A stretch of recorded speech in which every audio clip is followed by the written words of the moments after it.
I'm very pragmatic about what does it take to make life work.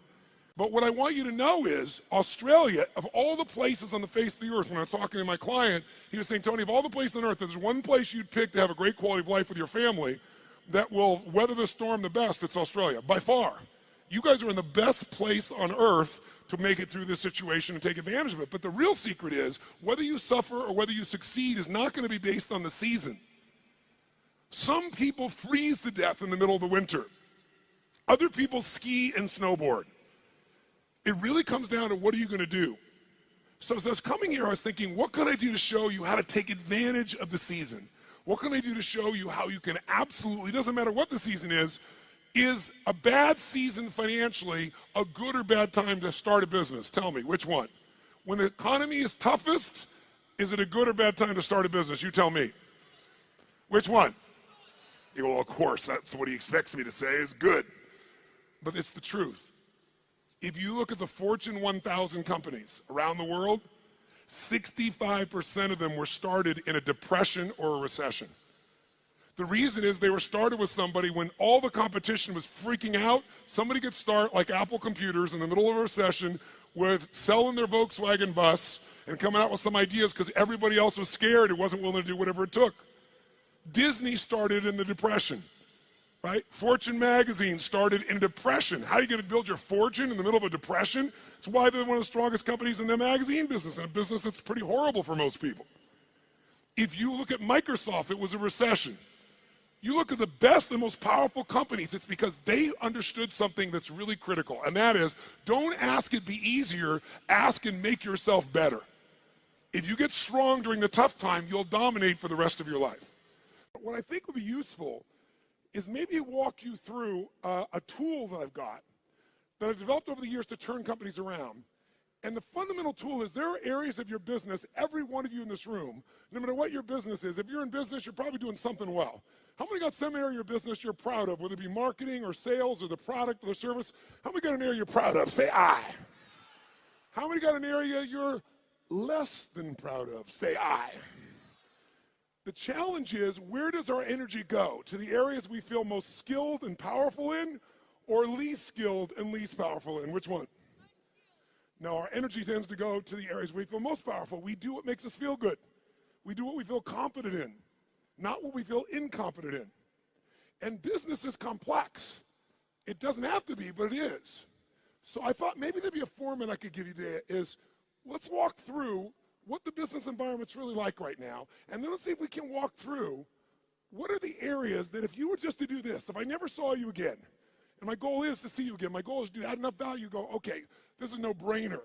I'm gonna take 4 days when Tony comes back, I'm gonna go in this experience and be immersed and grow my business 30 to 100%. But if I don't, here's what I want you to do, or if you don't. I'm gonna cover 7 areas that are what I call the 7 forces of your business. Each force has a forceful impact on your level of success or failure, profitability, etc. There's some areas I bet you're doing good in. Some areas you could do better in. Some areas you're very weak in. The problem is, a chain is only as strong as its weakest what? And in business, so many businesses go through challenges because those weak links are the ones that destroy you, not your strengths. It's true around the world, but actually Australian business is interesting, a little bit more intense than even business in the US in one category. What percentage of Australian businesses are still alive 5 years after they start? Who knows? What percentage of Australian businesses are still alive 5 years after they start? I'll give you a clue. 90% of all Australian businesses are gone in the first 5 years. If you and I are going to really make this thing work, it's that we got to look and say, okay, why do they fail? Why do so many businesses fail? Why is it? I mean, good-intentioned people, smart people, strong people, and yet they still fail. And many of them had good products, good services. They had great advantages when they start. They may have been successful for 3 or 4 or 5 years or even 10 years, and now they're gone. I will tell you what I've seen in my life, and I've had the privilege now of working around the world with 50 million people through my books and tapes and audio and video programs, but I've worked with 4 million people, 4 million from 100 different countries. over the last 34 years. I can clearly tell you there's patterns you don't miss when you've been with that many people and that many businesses. And the one pattern I can tell you above anything else is most businesses fail because they fail to anticipate what's coming. Write that down. Write down, anticipation is the ultimate power. If you fail to anticipate, no matter how smart you are, you're going to end up reacting and your business will pay the price. And the price in the sport we're in is death of the business, just like a gladiator. Now, what do I mean by this? Maybe I can show you what I mean by giving you an example that more people could relate to. I want you to sit up in your chair with some energy. So I know you're in it. Sit up in your chair with some energy. Make sure the person next to you's got some energy. And I want you to yell out, I, if this describes an experience you really have. And I want you to be honest. If it doesn't describe an experience you have, don't say anything. But if it describes an experience you have, I want you to raise your hand and go, I, all right? So here's my question. How many of you in this room have ever experienced the total and complete humiliation that comes when you play a video game against a child? How many have had this experience? Say I! How many have had this happen more than once? Say I! Who always wins when you play a video game against a child? Who? The child. Why? Is it because they're smarter, quicker, faster? In fact, don't even tell me why. Think about how the process occurs. First of all, you don't play many video games, so you're smart. You don't offer to be a part of this game. It usually occurs because one of your children, or you maybe you're an aunt or an uncle to someone, or a friend, and they say to you at Christmas time, Auntie, Unc, somebody, Mom, Dad, play this game with me. And you say, no, I don't play those games. You go enjoy it. I'm no good at it. And they go, no, it's really easy. Let me show you. And they hand you this little gun. They go, just choon, choon, choon, choon, choon, bam, bam, bam. You just shoot guys just like that. It's so easy. And they go, come on, do this with me. And finally, you acquiesce. And then what happens? You should know you're being set up when they say, you go first. And what happens? You pick up that gun, and these aliens come at you, choom, choom, choom, and you're dead usually in about 3.8 seconds. Now the child takes the gun. What happens?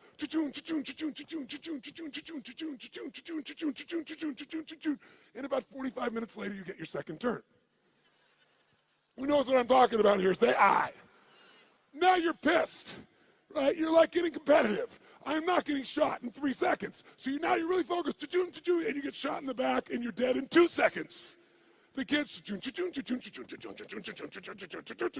45 minutes later, you get your third one. The kid scores 480 million points, you get 3. Who's had this experience? Say I. Why does the child always win? Is it because they're younger, faster, smarter, more flexible? Their minds are wired this way. No, listen to me. The child always wins because they played this game before. And because they played the game before, listen to me, key words, they know the road ahead. And if you know the road ahead, you have the ultimate advantage over everyone around you. You must know the road ahead. Why? Because when you know the road ahead, you can anticipate. Write it down again. Anticipation is the ultimate advantage in business and in life. Anticipation, when you know the road ahead, you know what's coming. When you know what's coming, you can anticipate. When you can anticipate, what's the benefit of anticipation? When you anticipate, you're ahead of the game. If you're not anticipating, what do you have to do?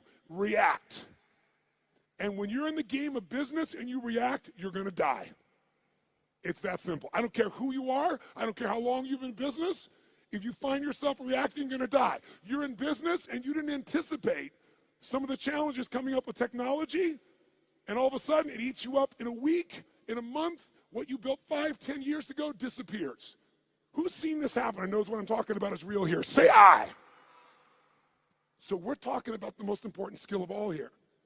Anticipation, because otherwise you're reacting. Why does the kid succeed? They played it so many times. Guess what they know when the game starts? First bad guy's here, second bad guy's here, third bad guy's here. They don't wait, they anticipate, and they take control.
If there's one gift you could give yourself, it's to know this. Write this down if you would. The biggest chokehold in any business, is always the owner/leader. It's the owner-leader's psychology or skills. The biggest chokehold in any business is the owner-leader's psychology or skills. Your mindset, what eats you up is you don't know what's coming. You don't have the skill to handle what's coming because you don't know it. Or you're so beat up psychologically, emotionally by what you've been through, you can't find the answer. So as a result, you end up with a story that limits you. You end up in a state that limits you. What's stopping the business, another way of saying this is, the story, the state, and the strategy of the owner or the leader. If you change that owner or leader's state, story, and strategy, you change everything. If you don't, they're not going to succeed. So Bill Gates is a gutsy bastard. Bill Gates has a lot, the guy took big risks. He was at Harvard, had a great education set up, wasn't doing so good, but he read a magazine article about the first personal computer called the Altair. And as he read it, he said, you know what? I think this is the future. He anticipated the changes that would come in the future. But he had guts and he took a risk. That's why he's who he is. He called the guy up and he said, listen, I see you got this new computer. You guys need software for that. He said, I've written software for it that'll make it run perfectly. Was that true? Yes or no? It's total bullshit. He made it up. He was just being gutsy and saying, if I tell the guy I've got software and he says, come see me, I'm going to figure out how to do it. Pretty ballsy. Sure enough, the guy said, bring it to me in 3 weeks. So he had 3 weeks to come up with software between he and his partner. And he worked around the clock. And literally, when he went to Altair in New Mexico to show this software, he didn't have a computer to test it on. He didn't know if it was going to work for sure. Thank God for his future, it worked. It was a gutsy, risky thing. He invested all his time and energy. He blew off his school. He did everything. And thank God for him, it worked. But that didn't make him wealthy. You know what made him wealthy? Something called MS-DOS. MS-DOS was software that he did not write. He bought MS-DOS that made him $3.5 billion for $50,000. Bill Gates bought it for $50,000 from somebody else. He saw IBM and he was studying his competition. And he said, they think they're in the computer business, and I think the computer business is going to become a commodity at some point in the future. I want to control the intelligence that controls those computers. So what I'm going to do is I'll offer the software and I'll just go buy it from this kid over here. Now, $50,000 is a huge sum of money. Most business people don't have guts, they don't take risks, and they don't invest. He said, I got to do this. Rolled the dice, got it locked up, went to IBM and convinced them. Now, IBM wanted it. What did IBM want to do? They wanted to buy it from him. He said, no, I'll rent it to you. They said, no, no, no. He said, look, you're not in the software business anyway. You're in the computer business. You don't want software. Software changes. You don't know that area. Let me do this for you. The biggest strategic, remember I said your life is controlled by your what? Decisions. That decision made him wealthy. That decision for IBM made them a has-been in a short number of years. You have to anticipate the shifts. Am I making sense with you here? Yes or no?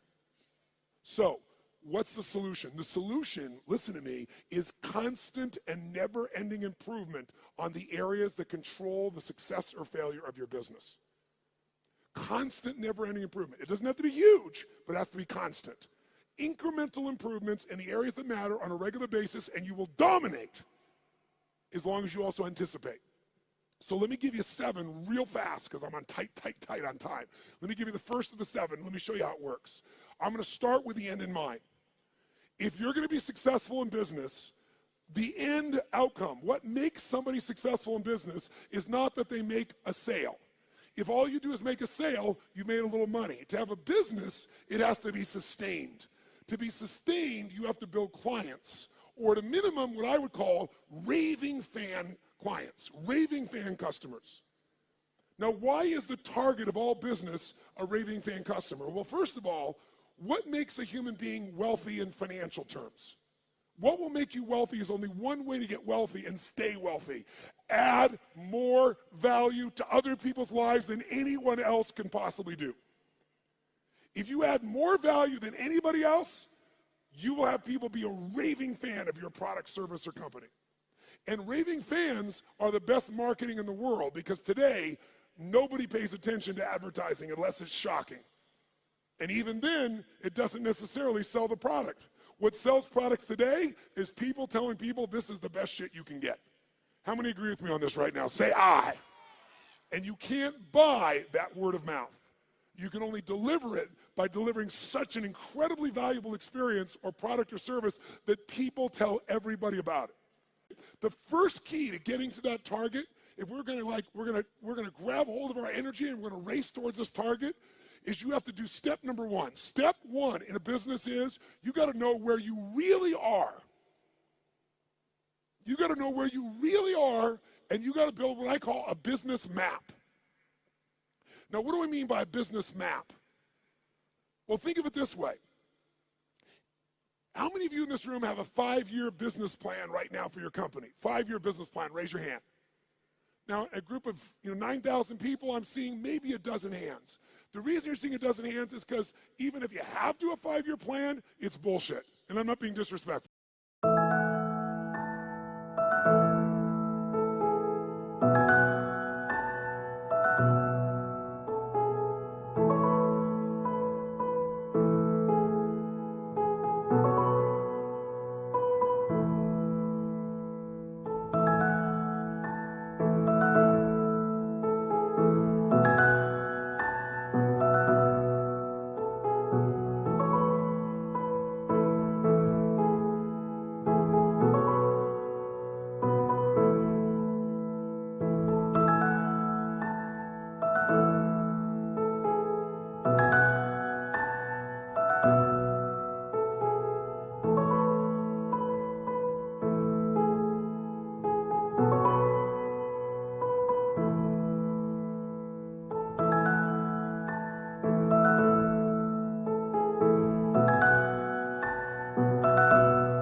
It's bullshit.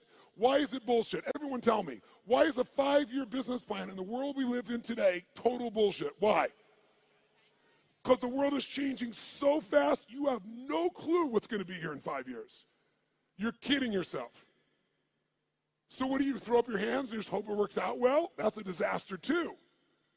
What you need is a business map. A business map means you understand the territory. You understand what's happening, where it's happening, so as you're moving along, you can adjust with that map to get where you want to go as the environment changes.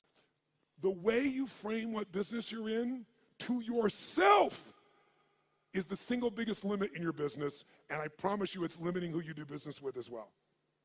You know, if you ask Peter Drucker, one of the greatest business geniuses of all time, he used to say, there's really only one question, maybe two in business. His question is, what business are you in and how's business? You must control the meaning within yourself, within your team, and then the way you market it. But you can't do that until you're crystal clear what business you're in.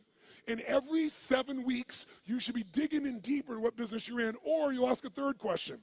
What business do you need to be in? Because let me tell you something. You didn't experience in 2008 in Australia what the rest of the world did, but you're going to experience some of what the rest of the world has experienced coming soon. You're going to experience it in your real estate market, you're going to experience it in your shares market, and you're going to experience some unemployment on a much larger scale than what you guys are uncomfortable with right now. It's coming. I'm not here to be Mr. Positive, and I'm not being negative. I'm saying it's coming, so you want to take advantage of winter, not let it freeze you to death. And you can, because when everybody else is scared and hesitating, if you're doing the things I'm showing you, you will take their market share and you will dominate. Even if you're a little guy, you can become a big guy in this time. Because the time in which things change is tough times. That's when little guys become big guys. Because the big guys are doing the same boring shit over and over again and they're not flexible. But I got to tell you something. In order to succeed in your business, you got to fall in love with your clients and not with your products and services. But here's the other question. What stage of the life cycle of a business are you in? Listen to me. This understanding is the most important understanding of all, and I can't give it to you all here. I take a day on this. When I say I give people $1 million guarantee, the reason I'm giving that $1 million guarantee and no one ever takes me up on it, I think 2 times in 3 years someone's taken me up on it. And when they did, I've been glad because I didn't want a stupid person in my seminar. I was like, if you can't see this is going to save you $1 million and make you $1 million, you shouldn't be in here, right? I'm happy to refund your money. Is this material. And this material is understanding the life stage of a business. See, businesses have life cycles just like humans do. So watch this for a second. Which can get into more trouble, an infant or a toddler? Quick, nice and loud. Which one? Nice and loud. Which one? Why? Because the toddler's more mobile. They can go, what does this rock taste like? Right? Which one could get more in trouble, a toddler or a teenager? That's right. Tell me, if you give your car to a teenager and you say, drive it never above the speed limit, what can you promise and guarantee they're going to do? Are they going to speed, yes or no? And the worst thing that can happen is they get away with it. Let me explain what I mean. Businesses have stages of development. What did I tell you was the most important thing to business? The power of anticipation. What if there was a way to know in advance what problems you were going to have in your business before they happened? You knew exactly what they were, how they were going to happen, and what to do to prevent them right now, no matter what stage you're in. How many think that'd be worth its weight in gold? Raise your right hand, say aye. That's what happens when you understand the stage. Let's go to number 2. The second key force of business that you got to be working on is constant strategic innovation. Now, what the hell does that mean? Sounds so complex. Strategic innovation. Notice I didn't just say innovate. You can innovate, and it may not make a difference. And innovation takes time, energy, and money. It's got to be innovation the customer cares about. Let's go back to Peter Drucker for a moment. Peter Drucker has always said that the core of all business is only 2 things. If a business is successful, these 2 things are its core: innovation and marketing. Everybody else in your company is employed by the people who innovate and market for your company. Because without them, there is no company. Now, what does innovation mean? It means finding a way to meet people's what? Needs. It means finding a way to add more what? Than anybody else is adding. But listen to me. And maybe this will help you understand innovation in a different way. People say, but I am meeting their needs and my customers are really happy, so why innovate? Because it's called innovate or die in the world we live in. Let me explain why. How often does Apple Computer, even though they're the best, find a way to innovate again? How often can you count on it? Is it consistent, yes or no? Every year, sometimes multiple times in a year. Isn't it true? That's why they're number one. So what you have to do is you can't just meet your needs. You got to meet their needs in a new way. Meet the needs even more. Add more value, but do it in a new way. That's how you have raving fan clients. It's not enough to meet their needs. It's not enough to add more value. Got to do it in new ways all the time. It makes it sexy. It makes it mysterious. It makes it interesting. It makes them want to engage you. It gets them to tell everybody else about the new thing you're doing. Okay? Now, let's go to number 3 real fast. I'm going to have to kick this in gear to catch up. So number 3 is, if you, what was it that we said, Drucker said? All business is 2 things, innovation and what?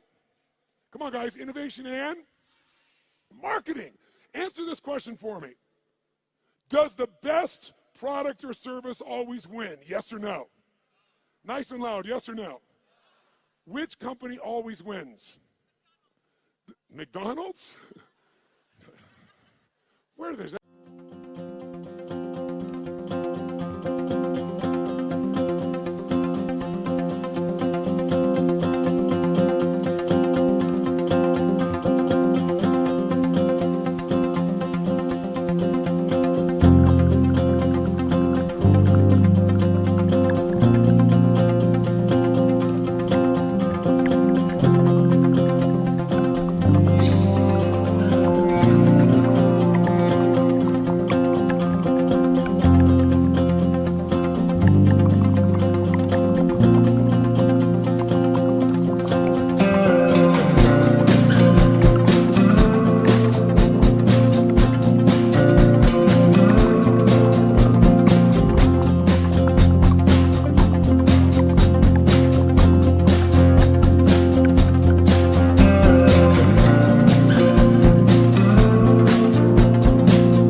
that shit come from? No, the best marketed product or service, for better or worse. And let's use McDonald's, okay, ma'am? That's a good example. Tell me something. Perfect example. Does McDonald's make the best tasting hamburger in the world? Notice we got a universal 9,000 person response. No. Is it the tastiest? Is it the best quality? Yes or no? But it is the best what? Marketed, as you would say, marketed in the world. I call it marketed. The point of the matter is, this company understands marketing, and even though they have a shit product, they got billions and billions and billions of people to eat that shit. Now, here's the problem with marketing today, and it's a significant problem. I want you to think about this. Does anybody know how many marketing messages the average person had to see 15 years ago? How many messages before they would start to seek you out to consider buying your product, where they would do something active to seek out your product? Does anybody know? 15 years ago, how many times did they have to see a message from you on average if you had a quality ad? The answer is 4. 15 years ago. Does anybody know what the number is today? 16. Now, what do you think that's done to companies' profitabilities? Add value. Does this make sense? Become an education marketer, become someone that does value, because then you become the valued expert, not a stupid salesperson. Because you're giving me something, and if you give me something, I want to give you something. I'd love to give you my business if you're going to give me something, but if you're just going to advertise, screw you. Raise your hand if you follow on this. Say I. And then you don't have to go for 16 exposures. You can get somebody in 1 exposure, and they'll answer your emails. And they'll reach out to you. And you'll watch your business grow like you can't even dream. Force number 4 is the constant, never-ending improvement of sales and mastery systems. Sales mastery systems. Marketing is wonderful, but if you don't convert that marketing into sales, you don't have a business. Now, because of time, here's all I'll tell you on this one. We're going to give you that's valuable, that's simple. How about this? How many of you right now in this room have a business that's primarily done with no salespeople, all on the web? Raise your hand. No salespeople, all automated. Raise your hand if you have salespeople. If you have salespeople that work with you, the majority of you. If you have an automated business, no matter how good it is, you don't want a one-legged stool. A one-legged stool at one point can get in trouble and you collapse. You want at least 3 legs, and one of those legs, as a minimum, has got to be a sales team. Now, how can you grow, though, when you're a brand new small business or you've been around a while? Well, technology today allows us to be able to hire people to go to work for us literally 24/7, 365 all around the world. We literally have more than 150 people that work for one of my companies, all of which live in different parts of the world, all of which we know only by way of our experience of them, by way of Skype calls where we can see them and coach them, but we measure them better than the persons in the same room with us in the old days. We know what they're doing every moment. We know people are responding. We know everything because it's all fed to us by the web. We have virtual companies now. So if you don't have a lot of resources, we can show you how to get 3 or 5 salespeople in your little company, like these couple of guys here that right now are operators. What if you had 3 people that their entire life was about how to make sure they filled your business? Well, you wouldn't have 1 little location, you might have 5. But here's what I can tell all of you, just give you one quick hint in this area in the time that we got. Write down one thing. Great salespeople are not trained, they are found. Great salespeople are not trained, they are found and then trained to be even better. And this is coming from a guy that's trained 2 million salespeople in the world. I did that for 15 years. It's one of my jobs. Here's what I mean by this. Write down this phrase. Nature is the most powerful factor. Nature is the most powerful factor. If I was going to give you something in 2 seconds right now, I'd say it's this. If you're going to get a great person to sell for you, you can train somebody all day long, but their nature has to match the job. The 5th force you got to take control of, you've got to have constant anticipation. Remember that key word, anticipation? So you're not reacting, you're anticipating, you know the road ahead in 2 areas of your business. Legal, and I know you're not a lawyer, at least most of you, but you got to know where your risks are, and financial or accounting. Now, how many of you in this room as business owners hate accounting. If you're with me, brothers and sisters, can I have a hallelujah? However, unfortunately, even though you hate it, how many of you in this room have ever been bitten in the bum, so to speak, because you thought the numbers were one thing or they meant something or your cash was one level and it was another? Some accounting piece that really, really hurt you at the time. Who's had this experience before? Raise your hand nice and high. Say I. I want to tell you something. More companies go down because most of you in this room do not like accounting, and I do not want to sell you on being an accountant. What a boring-ass job. But I do want to sell you on knowing enough of this that you can run that accountant or that CFO. Because you still have to lead, and if you don't, you'll become part of the 99% that fail. I don't care how big, smart you are, I don't care how much your sales are. Learning how to manage your business includes the economics, and we take half a day and make it fun so that you can kick ass with any CFO or accountant, and you can ask them questions they don't know. Let me ask you 2 questions real fast. Question 1, how many of you have a specific day of the month that you always go through your financials and you never, ever miss on your business? Raise your hand. Keep your hand up and look around the room. It's not even 3% of the room that does this. That's why 99% go out of business. Remember I said in the beginning, what is the chokehold in the business? It's the psychology and the skills of the entrepreneur. If you don't develop the skill of knowing how to manage the finances, I don't mean write it down. But if I lay down and I play dead and I stay dead, maybe you'll get sick of being the monster out of my head, under my bed, think you're something out of my nightmares, standing right there. But if I lay down and I play dead and I stay dead, then will you get bored of killing me? Silhouettes of you are like a taunt. Never really know just what you want. With you I don't ever feel calm. I can feel the sweat inside my palms. Play with me like cats and a string. You don't understand the pain it brings. You don't ever wanna give me wings. You don't ever wanna set me free. You know I'm addicted to you, and it's twisted, you've been gifted with the evil voodoo. Got me coming back for more, even when I've been screwed. Dolls full of pins, pierce my heart straight through. I got issues in my head, I like you in my bed, but you keep me on red. Oh, everything is like a test, I better not text or I'll come off desperate. But if I lay down and I play dead and I stay dead, maybe you'll get sick of being the monster out of my head, under my bed, think you're something out of my nightmares, standing right there. But if I lay down and I play dead and I stay dead, then will you get bored of killing me? So if I play dead, will you regret everything that you did, that you said? I don't think you understand what you're doing, and my heart's black and blue from the bruising. I feel like when I'm with you I'm losing. I feel like you think that this amusing, sitting there gaslighting and confusing. Was it me? Is it me? Am I deluded? I'm the one who's always sorry, the conclusion, even though I offer all of the solutions. I wish you loved me like I love you, it's stupid. When I'm alone with you I never feel lucid.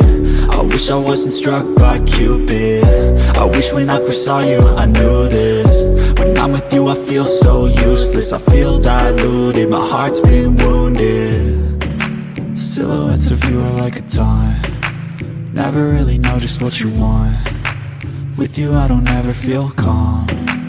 I can feel the sweat inside my palms. Play with me like cats and a string. You don't understand the pain it brings. You don't ever wanna give me wings. You don't ever wanna set me free. But if I lay down and I play dead and I stay dead, maybe you'll get sick of being the monster out of my head, under my bed, think you're something out of my nightmares, standing right there. But if I lay down and I play dead and I stay dead, then will you get bored of killing me? Then will you get bored of killing me? And will you get bored of killing me?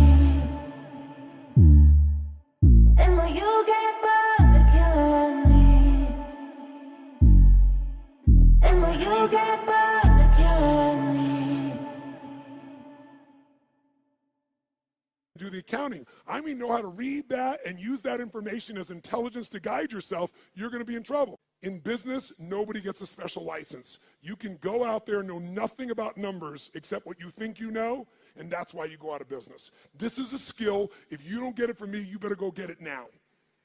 But I can give it to you in a fun way in half a day of the 4 days, where you'll be able to read financials and find stuff your accountant's not finding. And then what you want to find is the intelligence that allows you to know how to run your business more effectively. I'll give you a little clue. Who here knows the 3 documents you've got to see every single month to run your business? Raise your hand if you know the 3 and can name them. Look around the room. Look at this. We got 9,000 people in this room, and maybe 20% of you even know the documents. You don't review them, you don't even know what they are. Here, I'll give you a little gift, something that took me 20 years to figure out. Little gift. If you got a business that has a 20% margin of net profit, and most of you probably have a margin less than that, some of you maybe more than that.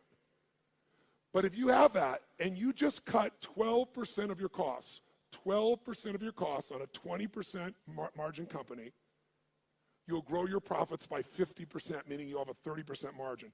If you want to, listen to me, you want to grow your profits 50%, all you have to do is cut 12% of your costs. But you're never going to do that when you don't even look at your own financials. Let's go to the next one. Finally, number 6. Number 6 is, what if I said to you there was treasure in your business, and that treasure is just waiting for you to come by and pick it up? But you got to dig for it. But if you pick it up, it's going to cost you nothing. What if I said to every one of you in this room, no bullshit, no hyperbole, no exaggeration. In the next 6 to 12 months, 18 months at the outside, in a tougher economy even, you could grow your business 30 to 130%, no exaggeration, no hyperbole. And it's not going to cost you any more money to do it. When I say it's not cost you any money, let me be honest. You might find by spending $5,000, you could make $150,000. Or by spending 10, you could make $500,000. So to me, that's not spending money. How many follow what I'm talking about here? Say aye. That is this skill. This is my strongest skill. This is why companies call me in to do turnarounds. This is why my companies are where they are through all the economies and all the countries I've been in, all the industries. You have to learn the skill of optimization and maximization. That's this point. You have to learn to optimize and maximize your business on an ongoing basis. Now, what does that mean? It means figuring out how to do what you're already doing, where you get a geometric result from a bunch of small changes. Small changes that accumulate to create a geometric change. But you gotta master this. Go home and figure this out by itself if you want to, and you can start making progress right away.